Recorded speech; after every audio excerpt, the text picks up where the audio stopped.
Viajó sola a Lisboa para hospedarse en un discreto hotel de las afueras, donde aguardó, impaciente, noticias de Bruno Alvarado. Cuando al fin el medio canario le telefoneó, fue para ordenarle, escuetamente, que obedeciera en todo a un tal Joao Pinto. El tal Joao Pinto hizo su aparición a la tarde siguiente y se presentó como un hombre de negocios, de Oporto que acudía con frecuencia a las corridas de toros de Sevilla en compañía de alguna atractiva profesional, lo cual hacía que su presencia en el país vecino jamás despertara sospechas. Tendremos que compartir, eso sí, la misma habitación y la misma cama, aclaró. La policía española no desconfía de mí, pero tampoco es tonta. No hay problema, fue la tranquila respuesta de la muchacha. A eso he venido. Me alegra saberlo, admitió el portugués. El último bonzo al que introduje en España haciéndole pasar por mi chofer, me causó un sinfín de problemas. ¿Bonzo? Se sorprendió Erika Salmon. ¿Qué es un bonzo? El interrogado, un hombre de enormes mostachos, notable papada y un diente de oro que brillaba como un faro en mitad de la noche, la observó de medio lado para acabar por inquirir con ironía. ¿De verdad no sabes lo que es un bonzo? Ante la muda negativa añadió burlón, tradicionalmente, bonzo, es una especie de monje oriental que a veces se inmola en defensa de sus creencias. Abrió las manos como si con ello quisiera aclararlo todo. Pero para la ejecutiva de operaciones especiales, bonzo, es todo alemán que está dispuesto a morir por liberar a su país de los nazis. Nadie me había hablado de ello, reconoció la muchacha. Curioso. Fue la respuesta. ¿Cuánto hace que perteneces al SOE? ¿Al qué? ¿A la ejecutiva de operaciones especiales, los servicios secretos? Muy poco, trabajé como traductora para el almirantazgo, pero solo hace 3 semanas que me reclutaron como agente. Pues jodidas deben estar las cosas si el amigo Gubbins tiene que recurrir a novatos, sentenció el portugués. Pero imagino que no deben andar sobrados de mujeres guapas, dispuestas a sacrificarse. ¿Quién es Gubbins? ¿Realmente no lo sabes? El bigotudo se encogió de hombros. Supongo que intentan ocultarlo, pero entre los del oficio es un secreto a voces. Se trata del general Cowan Gavens, jefe supremo y cabeza pensante del SOE. Le guiñó un ojo. Y el hombre al que más ganas tienen de cargarse los nazis. Después de Churchill, naturalmente, hizo un ademán hacia el pesado armario de vieja madera. Y ahora es mejor que hagas las maletas. Me gustaría dormir cerca ya de la frontera. Esa misma noche el tal Joao Pinto demostró ser un amante aceptable, respetuoso, y en cierto modo galante a su manera un tanto brusca. Y lo peor que se le podía echar en cara era que le apestaban los pies desde el momento mismo en que se quitaba los zapatos. Ya durante el largo viaje por polvorientas carreteras que eran más bien un puro bache, traqueteando en el interior de un viejo Ford de techo de lona que debió conocer tiempos de gloria. Cuando avanzaba impulsado por gasolina, pero que ahora renqueaba y tosía cargando a la espalda un pesado gasógeno, Erika Salmon había creído percibir ligeros ramalazos de aquel hedor denso y penetrante que llegaba de pronto desde no sabía dónde. En un principio pensó que se trataba de los olores propios de la campiña que atravesaban, tal vez el estiércol de las cuadras o aguas estancadas en los márgenes de las carreteras, pero poco a poco llegó a la conclusión de que provenían de su compañero de viaje, y no le cupo ya duda alguna en cuanto penetraron en la oscura estancia de recargados muebles y pesados cortinajes del vetusto hostal fronterizo. Y es que eran tiempos aquellos de malos olores. Tiempos de mugre y de miseria incluso para quienes se mantenían al margen de la contienda que arrasaba la mayor parte del continente, puesto que la guerra afectaba también a cuantos la vivían de lejos al herir de muerte el normal intercambio de materias primas que constituían la espina dorsal del comercio y el bienestar común. Una simple pastilla de jabón o un trozo de papel higiénico se convertían a menudo en un preciado tesoro, y acostumbrada desde niña a la ropa muy blanca y con un suave olor a manzana o a jazmines, Erika Salmon experimentaba ahora una profunda angustia al observar cómo ni su propia ropa interior conseguía estar nunca blanca y perfumada. Malos tiempos son aquellos en los que el ser humano se ve obligado a tomar conciencia de las miserias de su propio cuerpo. El hecho de verse obligada a pasar la noche en aquel deprimente lugar sin más posibilidad de aseo personal que una descascarillada palangana, una jarra de agua de color impreciso y una áspera toalla que apestaba a humedad, le llevó a la conclusión de que el horror de las guerras iba mucho más allá de la violencia y la muerte, y eran situaciones como la que estaba viviendo las que mejor reflejaban la estúpida sinrazón de semejantes enfrentamientos. Hacer el amor sobre un colchón que sin duda se encontraba plagado de chinches, con un extraño al que le herían los pies, sin haberse conseguido desprender siquiera del polvo del camino, constituía a decir verdad un pequeño suplicio para alguien que, desde que tenía memoria, se había ido a la cama cada noche tras un relajante baño de espuma. Y para colmo de males, Joao Pinto roncaba a destiempo. A largos silencios que invitaban a conciliar el sueño sucedían sin preaviso agónicos graznidos que parecían surgir de la tumba a la que ya hubiera sido arrojado el durmiente, y por un instante obligaba a los testigos a mantener el alma en vilo abrigando el absoluto convencimiento de que su compañero de cama acababa de caer fulminado por un infarto. Pero volvían de inmediato la calma y el silencio, la suave respiración casi inaudible, la paz que de un modo indefectible se quebraba 1, 2, 10 o 20 minutos más tarde. Larga noche para el olvido, aunque suelen ser esas las noches que permanecen para siempre en el recuerdo. Noche de puta barata y sin experiencia. Noche en la que ni siquiera una lágrima sirve de consuelo. Y con la llegada del nuevo día, la irónica invitación a desayunar bajo las sábanas, teniendo que soportar un hedor añadido al de los pies sudados. A la hora de enjuagarse la boca y vencer las arcadas, Eric Kasamen se planteó una vez más si tal vez no había sobreestimado sus fuerzas al aceptar convertirse en Germán. Cuando te asalten las dudas, trata de pensar en los miles de muchachos de la edad de tu hermano que se ven obligados a matar a sangre fría, le había recomendado Magdala durante sus largas charlas nocturnas.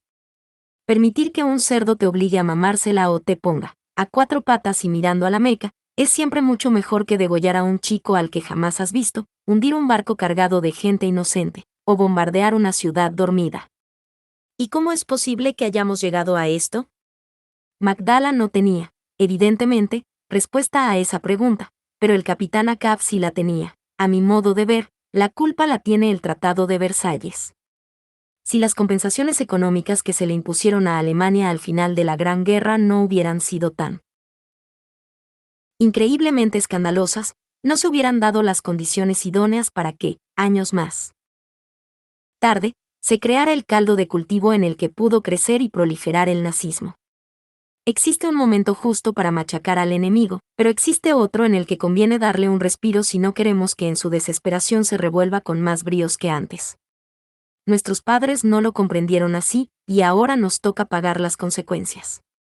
Extraño mundo aquel en el que los errores de unos políticos ingleses ya desaparecidos obligaban a la heredera de una dinastía de banqueros judíos a tener que desayunar bajo las sábanas de un portugués bigotudo y maloliente. Extraño mundo en verdad. Meditó sobre ello mientras avanzaban a trompicones por entre olivos y encinas. Y aún continuaba meditando sobre ello cuando alcanzaron la frontera española, en la que sus aduaneros dedicaron muchísimo más tiempo a revisar el automóvil y el equipaje que en reparar en la filiación de los viajeros. Es por el extraperlo, se limitó a señalar su acompañante. Para esta gente resulta muchísimo más rentable confiscar 1 kilo de harina o una docena de huevos, que atrapar a un posible espía inglés. El hambre. El hambre era como una gruesa y sucia manta que cubría a un desgraciado país recién salido de la más cruel guerra civil que hubieran contemplado los siglos, y era esa hambre el único motor que parecía mover a la mayor parte de sus famélicos habitantes. Hambre y rencor en los vencidos, prepotencia y derroche en los vencedores, y una palpable e inquietante sensación de nación irreconciliablemente dividida por una contienda que no parecía haber concluido con el último disparo de mortero. Por fortuna, Joao Pinto se desenvolvía en aquel enrarecido ambiente como pez en el agua.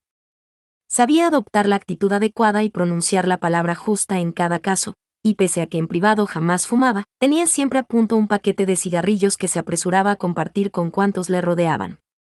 El difícil arte de hacer amigos tenía en el portugués su más señera figura, y a donde quiera que llegara era recibido con espectaculares abrazos y cariñosas palmadas en la espalda. Jamás hablaba más que de fútbol o de toros, y en cuanto algún contertulio hacía la más mínima alusión a la política o a la cruel guerra que se estaba librando en el resto de Europa, torcía el gesto y amenazaba con marcharse si se insistía en el tema. Religión, Dinero y política suelen ser las tres cosas por las que se destruyen familias y amistades, decía. Y yo ya he enterrado a 2 hermanos, tengamos la fiesta en paz y dejemos que los que se quieren matar se maten sin comentarios. ¿Pero quién crees que ganará la guerra? Desde luego los portugueses no, y como no la vamos a ganar nosotros, ¿qué más da quien lo haga? De ahí nunca lograban sacarle y por lo tanto la conversación solía regresar de inmediato a la última faena del único santo que él veneraba, Manolete. ¿Quién es Manolete? En mala hora se le ocurrió a Erika Samen abordar semejante tema, puesto que durante las interminables horas que duró el viaje entre Badajoz y Sevilla, Joao Pinto no hizo otra cosa que alabar la singular grandeza del más valiente matador que jamás hubiera pisado el albero de una plaza. Sevilla. Erika Samen ansiaba dar largos paseos por una mítica ciudad de la que había oído hablar maravillas, pero ni tan siquiera le permitieron vislumbrarla más que a lo lejos, ya que se encontraban a menos de 5 kilómetros de sus primeras casas en el momento en que se desviaron por un diminuto caminillo de tierra, para ir a detenerse en el luminoso patio central de un blanco cortijo de altos muros. Bruno Alvarado la aguardaba sentado en el brocal de un viejo pozo. Sonreía. ¿Qué tal el viaje? Quiso saber tras besarla con especial afecto. Soportable. ¿Y nuestro común amigo? Soportable también, aunque lo sería más si fuera cojo. Le apestarían los muñones. O sea que lo sabías. Los pies de Joao Pinto son tan famosos que se está pensando seriamente utilizarlos como arma secreta, aunque tememos que la Convención de Ginebra ponga objeciones. Podrías haberme advertido. ¿Para qué?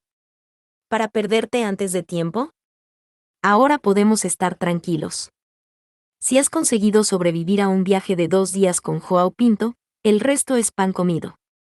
Lo que no entiendo es por qué diablos no hicimos el viaje juntos, se lamentó Germán. Si también tenías que venir, no veo la necesidad de hacerlo por caminos distintos. Toda precaución es poca, le hizo notar Bruno Alvarado mientras la tomaba por el brazo y la conducía suavemente hacia el frondoso jardín que se abría al otro lado de un amplio arco. Yo ahora viajo con pasaporte español, porque de hecho he nacido en Tenerife, y la policía podría preguntarse qué diablos hago en compañía de una alemana y sabiendo cómo saben que la mayor parte de mi familia es inglesa. De hecho, el régimen franquista no me ve con buenos ojos, puesto que durante la guerra civil elegí no tomar partido. ¿Y cómo lo conseguiste? Se sorprendió ella. Tenía entendido que todos los españoles en edad de empuñar un arma tuvieron que ir al frente. De un bando o del otro. Cuestión de suerte, fue la respuesta. Cuando estalló el glorioso movimiento nacional, encabezado por el general Franco, me encontraba estudiando en Inglaterra con vistas a convertirme en ingeniero naval siguiendo nuestra vieja tradición familiar.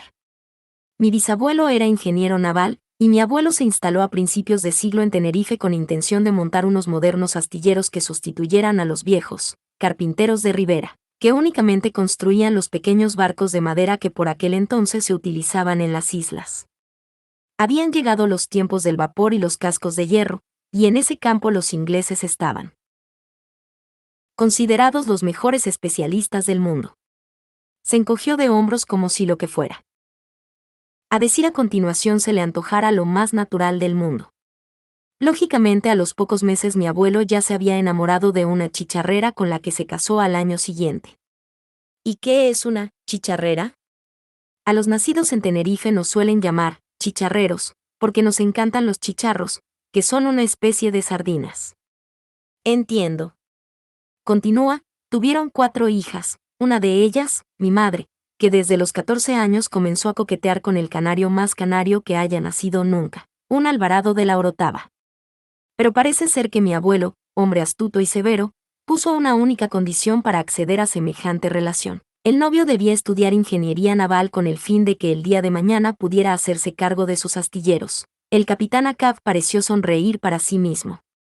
Yo creo que lo que en verdad pretendía era distanciar una temporada a la pareja para que no tuviese lugar lo inevitable, o para cerciorarse de que un amor tan tempranero acabarla por consolidarse.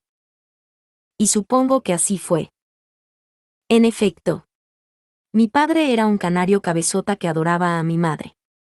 Se fue a Inglaterra, obtuvo el título a base de mucho sudor y muchas lágrimas, se casó, se puso al frente de los astilleros y tuvo 3 hijos. Yo soy el único varón, y en cuanto cumplí los 14 años me enviaron a estudiar a Londres. Por eso mi apellido es español, tengo aspecto de español y en muchos aspectos me comporto como un auténtico español, pero mis raíces y mi educación son típicamente británicas, lo cual no es óbice para que los fascistas crean que mi obligación hubiera sido regresar a Tenerife a fusilar a mis amigos de la infancia. ¿Y qué te va a pasar ahora? Supongo que nada. Simplemente quedaré como un cerdo que aprovechó su mitad inglesa para no participar en una guerra civil, y que ahora aprovecha su mitad española para no participar en una guerra mundial. ¿Y no te importa lo que piensen de ti? A mí. Pareció asombrarse su interlocutor. Ni lo más mínimo. Personalmente sé que hice todo cuanto estuvo en mi mano en favor de la causa republicana, y gracias a ello mantengo muy buenas relaciones con gente que nos puede ayudar. Sin embargo, argumentó Erica Salmon, tal como veo por aquí las cosas, te arriesgas a que te amarguen la vida en cuanto regreses a casa. Lo sé, admitió el capitán Acab seguro de lo que decía. Y por ello, y con muy buen criterio, mi familia ha decidido desterrarme a la isla de Lanzarote, donde tendré que hacerme cargo de unos pequeños astilleros para barcos de pesca que montamos allí hace años. Le guiñó un ojo con picardía. Y al mismo tiempo tendré que ocuparme de un taller de reparaciones de motores marinos que acabamos de inaugurar en la vecina isla de Fuerteventura. Muy astuto, comentó la muchacha con una significativa sonrisa. La cobertura perfecta. Cuasi perfecta, puntualizó su interlocutor. Fuerteventura y Lanzarote están consideradas el confín de España, un lugar al que no se envía más que a los que tienen que purgar sus culpas, o en el que se ocultan quienes están intentando desertar. Y por lo visto ambos casos se dan en mi persona. Lo cual obliga a suponer que a nadie se le ocurrirá la absurda idea de que en realidad eres un valiente espía que se está jugando la vida por una causa justa. Exactamente. Fue la sincera respuesta. En apariencia dividir mi tiempo entre el astillero, el taller de motores, y largas estancias en los caladeros de pesca de la costa africana, le golpeó con afecto el antebrazo como si buscara tranquilizarla. Pero lo que en realidad estaré haciendo es protegerte. Nunca lo he dudado. Pese a ello, eres tú misma quien mejor debe protegerse, puntualizó Bruno Alvarado apuntándole con el dedo. Recuerda. Ni una palabra en inglés, desprecio hacia los judíos y fidelidad hasta la muerte al Führer. Lo sé, admitió ella de mala gana. Me lo has repetido 1000 veces. Pocas se me antojan, porque de un minúsculo error tuyo depende toda la operación. Lee. Indicó el banco de piedra que se alzaba frente a una diminuta fuente rodeada de macetas de geranios invitándole con un gesto a que tomara asiento al tiempo que añadía. Hay algo más que en el último momento me han ordenado que te pida. Procura averiguar cuanto puedas sobre buques corsarios. ¿Y eso qué es? Un nuevo truco de esos cerdos. Barcos mercantes de apariencia inofensiva que navegan bajo bandera de países neutrales, con lo que consiguen aproximarse a sus víctimas sin levantar sospechas. De pronto, y cuando nadie se lo espera, salen a relucir los cañones y los torpedos y en cuestión de minutos mandan a un barco al fondo. No puedo creerlo. Tampoco lo creíamos nosotros, pero hay testigos y ya no tenemos duda. Sabemos por lo menos de 4, el Comet, el Thor, el Penguin y el Atlantis, que es el que más daño nos está causando. Constantemente cambian de aspecto, de nombre y de nacionalidad, pero sí averiguas algo respecto a ellos, no dejes de comunicárnoslo en el acto. ¿Hemos armado nosotros alguno de esos buques corsarios? No que yo sepa, y tampoco los necesitamos. Aparentemente dominamos el mar, por lo que no tenemos que recurrir a ese tipo de trucos, lo cual no excluye que algún día acabemos utilizándolos. Los alemanes son muy listos, añadió. Continuamente nos sorprenden con nuevas armas o con sucias artimañas que les permiten sacar un mayor provecho a las que poseen, y debemos aprender a actuar como ellos. Guardó silencio unos instantes, observó el chorro de agua que se elevaba para caer de nuevo en una graciosa curva, y lanzando una especie de resoplido añadió, esta no es una guerra de trincheras y bayonetas como la del 14. Es una guerra cada vez más adelantada técnicamente, y nuestros servicios secretos sospechan que los científicos alemanes están trabajando sobre algo verdaderamente terrible. ¿El Barracuda? Desde luego. Pero también acabamos de descubrir que sus pilotos más inexpertos son capaces de volar en plena noche sin desviarse un metro, para dejar caer sus bombas con precisión. Matemáticas sobre sus objetivos. ¿Cómo cojones consiguen acertar con tanta facilidad cuando nuestros mejores pilotos fallan una de cada 3 veces? Es algo que nadie se explica. Lanzó un sonoro escupitajo que parecía querer mostrar la magnitud de su frustración. Ya no basta con ser valientes, estar bien armados, concluyó. Ahora resulta prescindible usar la imaginación, y eso es algo que también te concierne. ¿A mí? Se asombró Hermann. ¿Qué tengo que ver con todo eso? Que vas a convivir con los mejores hombres del enemigo, con los tripulantes de los submarinos que están machacando nuestras líneas de aprovisionamiento o hundiendo impunemente nuestros acorazados. Una palabra aquí y una frase suelta allí te pueden dar pistas sobre algo que ignoramos y que tal vez sea de vital importancia. Jodido esto de ser espía, exclamó Kasamen sin poder evitar una burlona sonrisa. No basta con ser puta y gimnasta, además hay que ser imaginativa. ¿Cómo voy a arreglármelas? Para discernir si lo que descubro tiene importancia o es una estupidez. No sé nada de barcos, tanques o aviones. Y mucho menos de submarinos. ¿Y de qué te sirve la tan traída y llevada intuición femenina? Quiso saber él en idéntico tono humorístico. Utilízala, y utiliza al único aliado que tendrás allí dentro, ¿el sexo? No, le corrigió Bruno Alvarado. El alcohol. Es falso que los hombres desvelen sus secretos en las camas, los suelen dejar en el fondo de las copas, sobre todo cuando creen que quien les acompaña no se entera de nada. Un borracho casi siempre confía en otro borracho. ¿Quieres decir con eso que debo fingir que estoy borracha? Solo cuando descubras que a tu acompañante no le importa. A los borrachos les encanta que sus acompañantes también beban, pero a los abstemios les horrorizan las borrachas. Lección aprendida. Hay tantas que deberíamos haberte enseñado con más tiempo. Tiempo es lo que siempre falta en estos tiempos, rió ella. Todo esto se parece mucho a uno de esos cursillos que anuncian en las revistas, como hacerse espía por correspondencia. Y.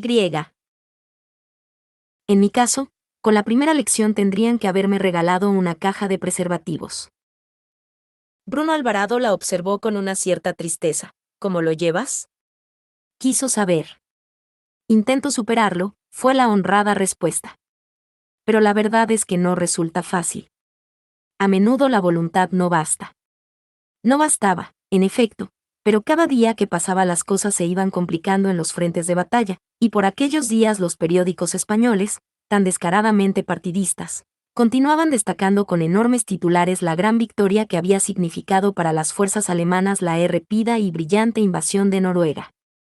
Y lo peor no era que un país tan estratégicamente situado hubiese sido invadido con rapidez, eficacia y casi absoluta falta de bajas humanas, sino que con semejante victoria la supuesta supremacía de la hasta entonces invencible Armada Británica había quedado en entredicho.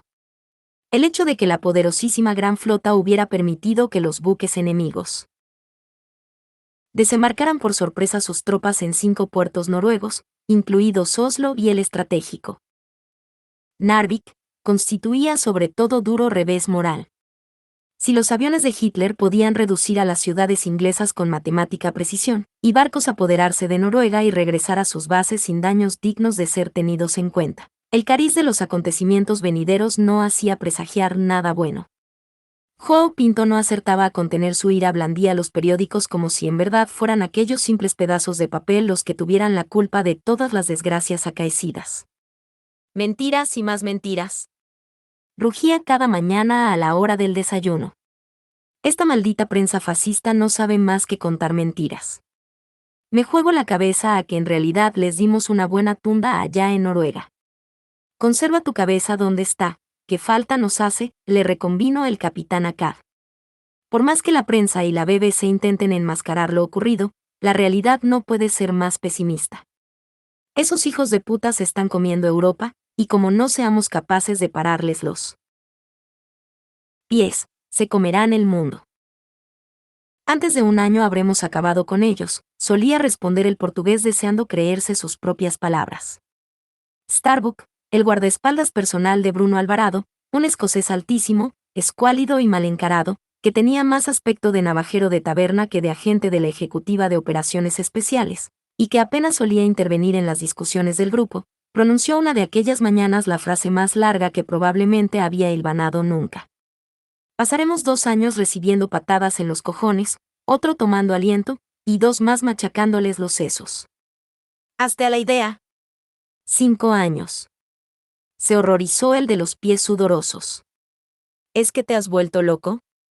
Una guerra como esta no puede durar 5 años. Eso con suerte, bobadas. Su interlocutor ni siquiera se dignó responder, como si el hecho de haberse esforzado tanto hubiese agotado su reserva de ideas, para volver a enfrascarse en la lectura de las Aventuras de Gulliver, que era un libro del que jamás se desprendía y que al parecer había leído más de 20 veces, puesto que prácticamente se lo sabía de memoria. Cuando en cierta ocasión Erica Samen le preguntó razón de semejante monomanía a la hora de la lectura, se limitó a responder: me gustan los enanos. Debían gustarle mucho, en efecto, puesto que según decían estaba casado con una boliviana que apenas le llegaba al esternón, y cada vez que desaparecía se le podía localizar en el circo más cercano. Era en verdad un espía más bien peculiar pero terriblemente eficaz a la hora de llevar a cabo su trabajo, puesto que en cuanto le avisaron de que la señorita Greta Kohler había subido al tren en Madrid, se puso en movimiento. Al día siguiente reapareció para arrojar un pasaporte alemán sobre la mesa. Ahora tú eres Greta Kohler, dijo.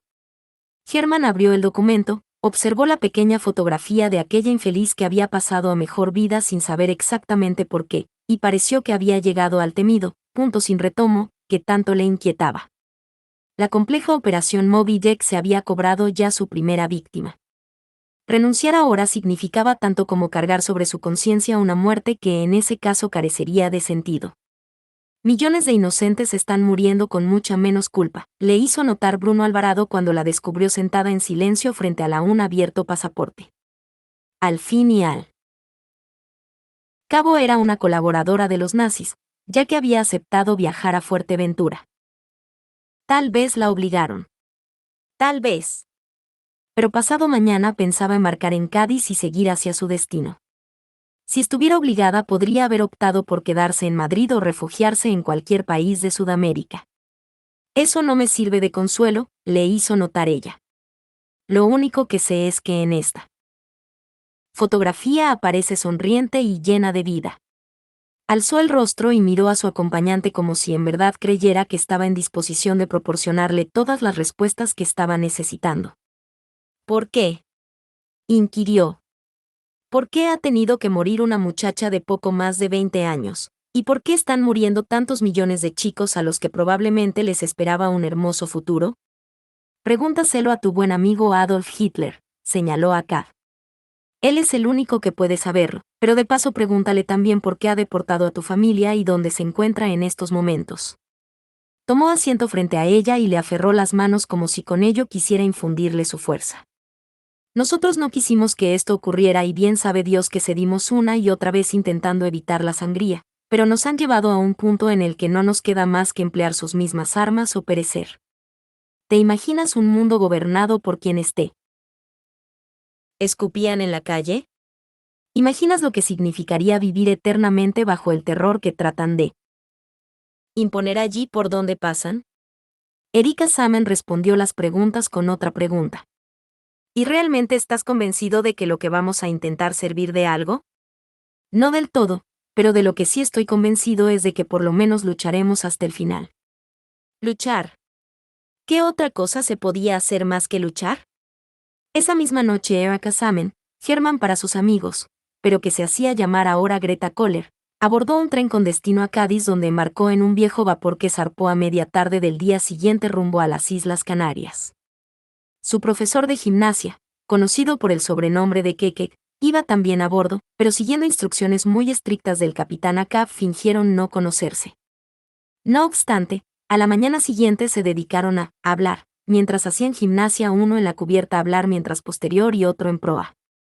Era una divertida forma de practicar los ejercicios que tantas veces habían repetido en Inglaterra, y a la muchacha le servía además para liberarse de una tensión que en ocasiones amenazaba con hacer que le estallara la cabeza.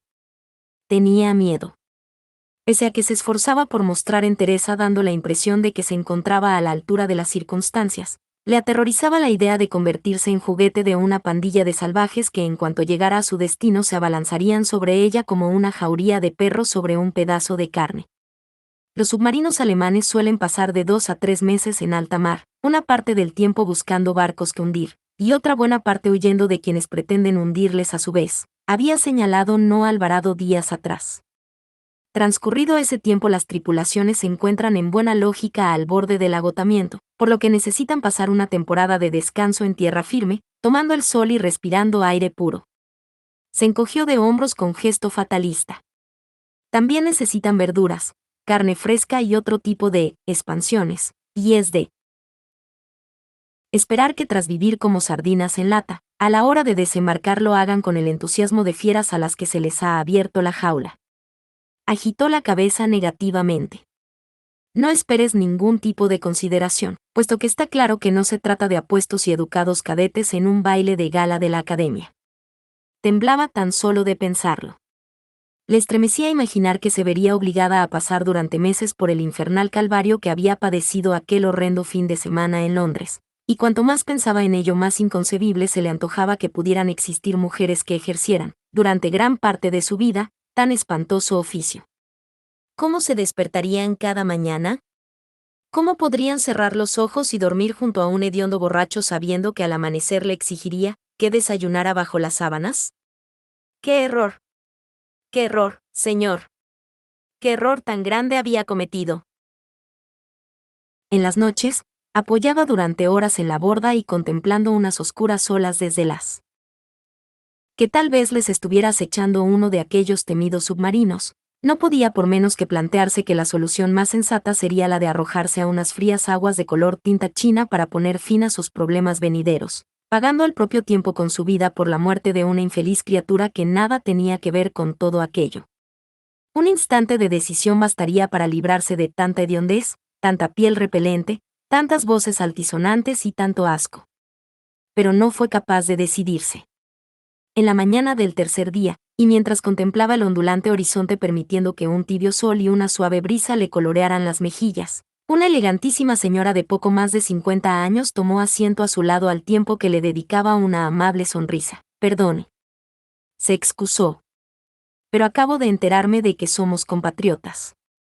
Ante la levemente interrogativa mirada, añadió, mi nombre es Marisa Siemens, y soy la esposa del agregado naval en el archipiélago. Tanto gusto. Greta Kohler.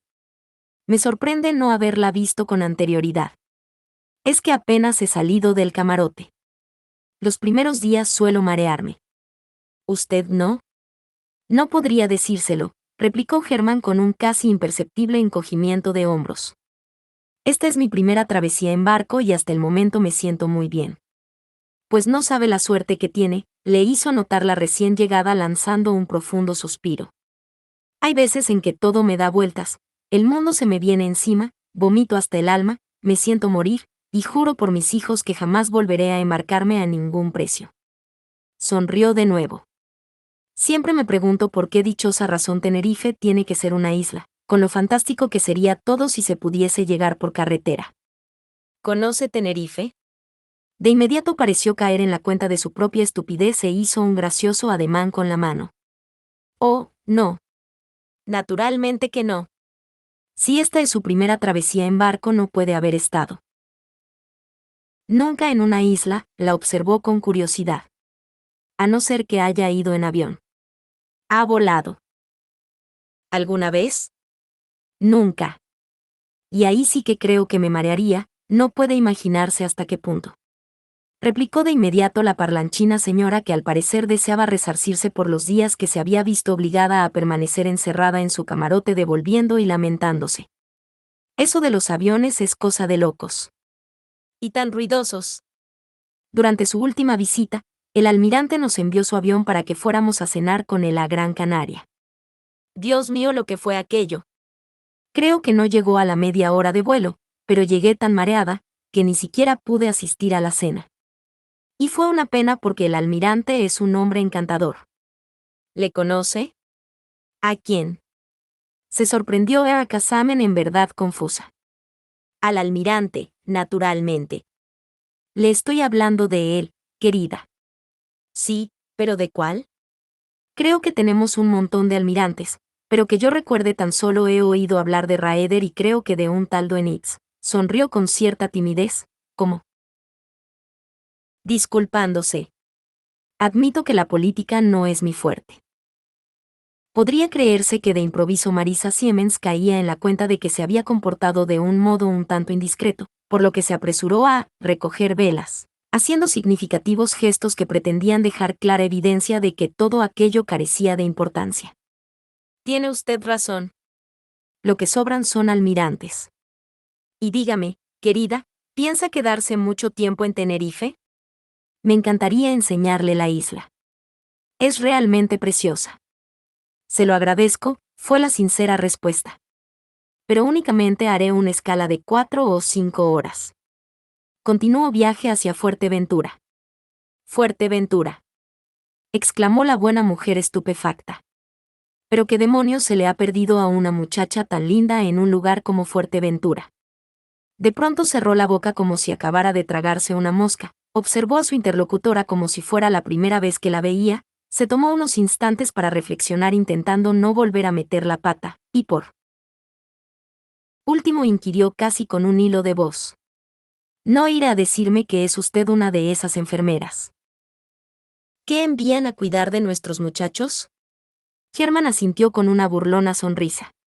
La palabra, enfermera, no es exactamente la adecuada, replicó consciente de la incómoda situación en que se encontraba la buena señora y disfrutando con ello.